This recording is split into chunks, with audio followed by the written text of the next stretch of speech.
Hello friends, তো দেখো আমরা চলে এসেছি চাঁদপাড়া পূর্ণিম ডান্স স্কুলে। আজকে আছে নাচের প্রোগ্রাম, আছে বনগাঁতে। চলো তোমাদের সঙ্গে আজকে পুরোটা শেয়ার করবো, আশা করছি খুব খুব খুব ভালো লাগবে। এই যে আমাদের রিধিরানী চলে এসছে, তো আমাদের বাচ্চারা পুরোপুরি রেডি, আমরা এখন বেরোবো। চলো পুরোটা আজকে তোমাদের সঙ্গে শেয়ার করবো, আশা করছি খুব ভালো লাগবে।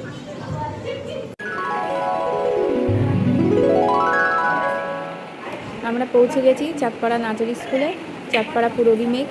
তো দেখো বাচ্চারা শুধু মেয়ে না, আরও বাচ্চারা পৌঁছে গেছে। তো ওরা প্রোগ্রামের আগে নিজেরা গল্প করে একটু নিজেদের এনার্জি নিয়ে নিচ্ছে, তবে গল্পের মাঝখানেও কিন্তু প্র্যাকটিস করে নিয়েছে। এবার ওরা নিজেরা রেডি হবে, রেডি হয়ে ওরা বেরোবে। তবে কি জানো তো, এদের না সারাদিন গল্প করতে দিলেও কিন্তু এদের গল্প শেষ হবে না, কিন্তু তার মাঝখানেও কিন্তু ওরা প্র্যাকটিসটা করে নেয়। তো যাই হোক, ওরা এবার হালকা টিফিন করে নিচ্ছে, যেহেতু সকালবেলায় বাড়ি থেকে বেরিয়েছে, প্রোগ্রামের এখনও কিছুটা সময় দেরি আছে।